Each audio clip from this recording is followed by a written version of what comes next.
Life is like all those waves lapping up on the side of the shore, with a life we don't understand, can see it but don't understand it. Lately, coming to me, I see a lot of stuff about narcissism. I think we're quite a narcissistic society, and that narcissistic doesn't care about you, it cares about itself. And if you're not a narcissist, you've got a big ego, so that's the same sort of thing, because those egos don't care about you, they only care about themselves. The biggest thing we can do for humanity is work out who we are as people. We need to know who we are. If we do not know who we are, how do you sort your life out then? I had this brilliant book, her name is Yolanda Venderveld, something like that. And she said that life is like a house with a basement. You've got the basement, the first floor, the second floor, the third floor, and then the attic. In the basement, it's cold, dark, and dingy down there. Nobody knows what they're doing. Nobody knows where they're going.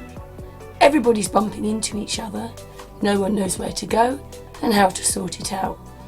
And then when you get to the first and second floors of life, you may not have sorted out all your problems, but you know what the problems are. And then by the time you get to the attic, you're in unconditional love. But most people never leave the basement of life, never knowing who they are and how magnificent they are and how life could be so different. It's what picture you put in your brain.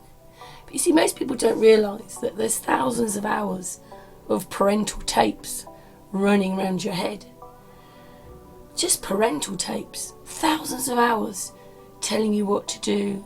You've got a parent, a child and an adult in you. And the adult's the person that should be running your life. But what happens is the faulty parent, that's your parents and how they treated you, and the faulty child and how that child treats you. So you're treating yourself with these broken, dysfunctional things. And it's not that easy to walk away from it all when you've been programmed and you love these people. But sometimes you have to say, hey, I'm moving on. Thanks for looking after me, but I need to move on. And you need to reprogram yourself. That's what waking up's about. It's not just about where we live, what we're living on, what's in the sky. All these things are very important. But you can't understand those things at all if you haven't understood yourself. It's okay mimicking what someone else says, but you've got to believe it in yourself. You've got to believe how you treat people. You treat people as you wish to be treated, or what you give out comes back. And even, myself, I'm an empath. But I was looking at this post the other day and they said, empaths are not these quiet people anymore. They are super empaths. And these super empaths shout and scream it at you, the truth, because that's what we're left at doing, because nobody wants to listen. And how many of us are awake and feel that that's what we're doing, because these people around us are not listening. They only want to take on board what's on the television, whether it's sport, the news, the programmes. The television, the television is just one big subversive programme that you need to turn off. You've got people like this Robert Forsch, who's filming what's really going on. He's the television we should be watching, not the lies that they're telling us all the time. And you don't realise the trigger words and the things that they're doing to you. So the best thing you can do is work out who you are as a person. And yeah, it takes a bit of time. Yeah, it means you probably have to go back, because you see, your subconscious runs you. Your subconscious.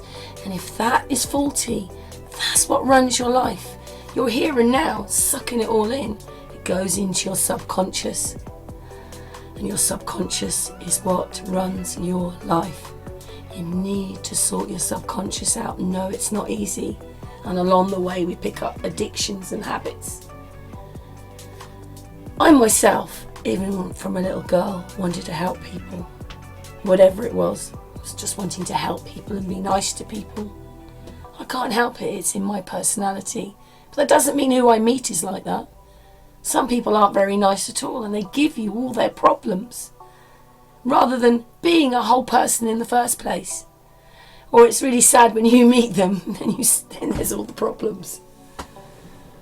But, you know, we're living in a very uncertain time, aren't we? Where we've been funneled and pushed through this television into a very narcissistic society, where most people can't think of anybody that's only got them in it. The best thing you can do is think about other people. It is. The more love you have in yourself, the more love you can give to other people. It becomes multiplied and multiplied. A lot of people can't touch other people, can't feel other people, but I do. I feel other people's feelings. I'm quite a sensitive person myself. How many other people are like that, who can feel people's feelings? So if you're in a room, those other people's feelings become your feelings, even though they're not your feelings, and you have to leave to get away from them because they're not your feelings, they're someone else's projected onto you. If only people woke up and realised, you know, you're responsible for yourself and what you give out. But anyway, this is some lovely photography, as I said, by Robert Forsch. And yeah, these luminaries are not very far away. But they're not very far away for everybody. So it's quite a confusing thing, isn't it, when we can't even explain what we're living in properly. But be at peace with yourself. That's the only way to do it. Because you see, healing the shame that binds you is the most important thing, because you're full up and you're programmed with all this wrong stuff. You're programmed. And the other thing, we had James, who came onto the channel rather a lot. And what he was saying was that they have made a program called anxiety, because out of anxiety they make masses of money. Masses of money in that farmer world. And what he's saying is, you think that you're giving someone wisdom, but you're not. All you're giving to someone is your anxiety. It's not wisdom, it's anxiety. So we need to wake up and realise that what we're doing and what we're saying and what's happening to you and the people around you. Anyway, can't sort everything out for everybody, but hopefully this has resonated a little bit for you and made you think about who you are as a person. I don't usually make videos quite like this, because obviously this is my personal touch to it, but when you start becoming responsible for yourself, your life starts changing quite dramatically. Something else that people need to take on board. Don't realise what they're giving out and what they're doing to others. Thank people who've helped me get here. Marilyn Wisby, Amy, my good friend Amy, Freddie. There's just so many people. David Giametia, all these people on my journey. Even the boyfriend, Lee, that I'm with.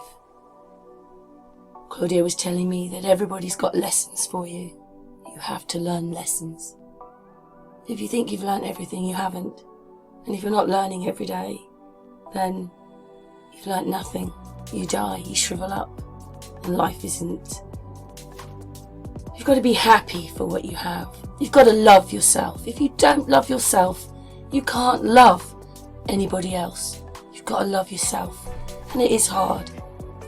When I was looking into this when I was younger, they said, go up to the mirror and look in the mirror and say, I love you. Not arrogantly. Look in the mirror.